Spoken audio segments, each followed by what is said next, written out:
आजकल देखने को मिल रहा है कि खेतों में जो है आग लग जा रही है, किसान निराश हो जाते हैं, क्योंकि उनका जो है पूरा परिश्रम बेकार चला जाता है, राख हो जाती है। लेकिन बहुत से ऐसी योजनाएँ सरकार के द्वारा जो है चलाई जाती हैं, ऐसे किसानों के लिए, उनकी जो है परिश्रम बेकार ना जाए, उसी के लिए बातचीत करने के लिए हम मौजूद हैं जिला आपदा कार्यालय के ऑफ़िस में और हमारे साथ बैठे हैं गौतम गुप्ता जी। बहुत-बहुत स्वागत है सर आपका। नमस्कार सर। ऐसे किसान जिनकी फसलें राख हो जा रही हैं, उनके लिए जो है सरकार क्या योजनाएँ लेकर के आई हैं और कैसे उन तक पहुँचेगा ये? देखिए जिन भी किसान भाइयों के फसल किन्हीं कारणवश जल जा रहे हैं, प्रभावित हो जा रहे हैं, इन किसान भाइयों के लिए जो ई डिस्ट्रिक्ट पोर्टल है, जो जन सुविधा केंद्र के माध्यम से भी संचालित किया जाता है, ये समुचित किसान भाइयों से आपके चैनल के माध्यम से अनुरोध करना चाहूँगा कि जो भी किसान भाई इनके फसल प्रभावित हुए हैं, वो निकटतम जन सेवा केंद्र पर जाएँ और वहाँ पर खेत खलिहान दुर्घटना सहायता योजना का एक आइकन है, मंडी समिति को के थ्रू इसका भुगतान होता है। तो उसपे वो जाएँगे तो वहाँ उन्हें अपनी समुचित मतलब इन्फॉर्मेशन उन्हें प्रोवाइड करनी होगी। जैसे उनका नाम, उनके पिता का नाम, उनका पता, उनका मोबाइल नंबर, उनका कितना रकबा था, कितने रकबे में कितना उन्होंने फसल बोया था, उन फसल जो बोए फसल थे उसमें से कितने फसल जल गए हैं, कितने अवशेष बचे हुए हैं, इन सभी की इन्फॉर्मेशन प्लस उनके बैंक डिटेल्स भी उसमें कि उनका बैंक खाता का नंबर क्या है, किस कहाँ पर बैंक है, आईएफएससी कोड क्या है, ये सारा विवरण वो वहाँ पर ऑनलाइन उसपे दर्ज हो जाता है। उसके साथ कुछ चीज़ें जो उनको कागज़ात भी अपलोड करने होते हैं जिसमें उनका फ़ोटोग्राफ हो गया, प्लस जो खेत जली है उसका फ़ोटोग्राफ हो गया, प्लस एक आपने देखा होगा प्रतिपूर्ति प्रारूप भी हम लोगों ने उसमें डाला है, उसको भी उसमें फ़िल करके पहले से फ़िल करके लेके जाएँ, ताकि उसको भरा और उसको वहाँ पे स्कैन करके वो भी उसमें अपलोड हो जाएगा। इस तरीके से जो इन्फॉर्मेशन है प्लस बैंक का जो पासबुक की फ्रंट पेज है वो भी वहाँ पर उसमें स अटैच्ड होता है, उसमें अपलोड किया जाता है। तो ये जितनी इन्फॉर्मेशन है जब वो किसान भाई वहाँ पे जाएँगे, जन सुविधा केंद्र पे जाएँगे, तो वहाँ पर ये सारी इन्फॉर्मेशन उसपे अपलोड हो जाएगा और ये जैसे ही इन्फॉर्मेशन अपलोड होगा, ये ऑटोमैटिकली मंडी समिति को ट्रांसफ़र हो जाएगा। मंडी समिति के माध्यम से ये संबंधित तहसील को ट्रांसफ़र होगा। तहसील में जब ये जाएगा तो वहाँ पर जो संबंधित क्षेत्र के लेखपाल होंगे, उनकी एक रिपोर्ट इस पे अपलोड होगी, उसका सत्यापन होगा।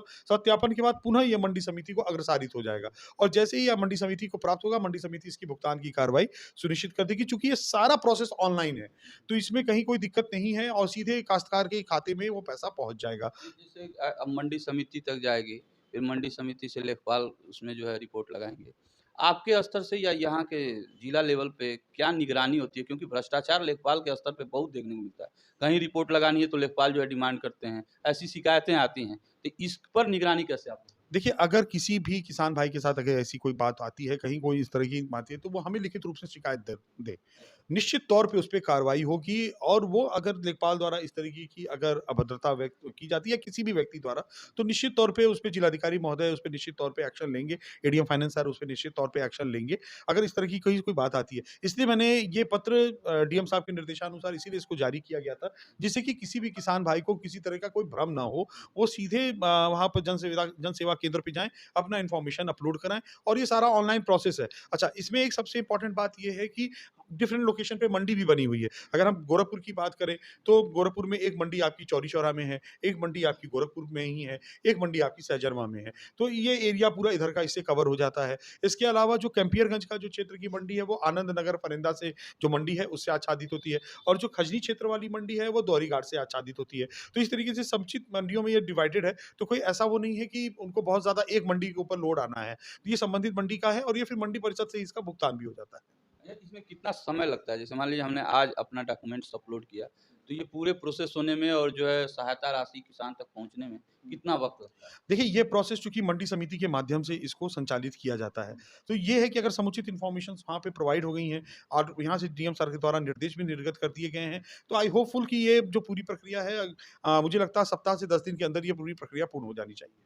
मतलब कि 1 हफ्ते में जो है किसानों तक जो है हाँ, 1 हफ्ता 10 दिन के अंदर-अंदर निश्चित तौर पे क्योंकि इसमें सारी चीज़ें ऑनलाइन अपलोड हो चुकी हैं हुँ। और उसमें भी लेखपाल साहब की जो रिपोर्ट है वो भी आ जानी है। संबंधित मंडी समिति इसके माध्यम से उसका लगातार उसकी रूपरेखा को भी उसको मॉनिटर करते हैं। जैसे अगर हम बात शहर की मंडी की बात करें तो नगर मजिस्ट्रेट साहब इसके सभापति हैं और चौरी चौरा के संबंधित एसडीएम साहब हैं और इसी तरीके से हर तहसील के संबंधित एसडीएम साहब उसके सभापति हैं। तो इसलिए कहीं ऐसी दिक्कत नहीं आनी चाहिए क्योंकि ये समुचित कार्रवाई तहसील और मंडी के माध्यम से ही होनी है, इसमें कहीं कोई लैकनेस नहीं आना मेरा एक चाहिए। अंतिम सवाल है सर, मापदंड क्या होता है जो सहायता देने का? जैसे बीघे के हिसाब से क्या सरकार सहायता करती है? देखिए, इसमें ये होता है कि ढाई एकड़ तक ₹30,000, 2.5 एकड़ से 5,000 से 5 एकड़ तक, 2.5 एकड़ से 5 एकड़ तक 40,000 रुपए और 5 एकड़ से ऊपर की अगर कोई फसल है तो 50,000 रुपए।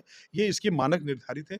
जब ये चीज़ इन्फॉर्मेशन वो उसपे अपलोड करेंगे, तो ऑटोमैटिकली वो कैलकुलेट करके मंडी समिति के माध्यम से जो न्यूनतम होगा, उसका भुगतान होगा। ठीक है, हमसे बात करने के लिए बहुत-बहुत धन्यवाद। आशा है कि आप पूरी बात समझ गए होंगे और हम उम्मीद भी करते हैं कि आप ज़रूरतमंद तक ये वीडियो ज़रूर पहुँचाएँगे। मिलते हैं अगले खबर के साथ, तब तक के लिए नमस्कार।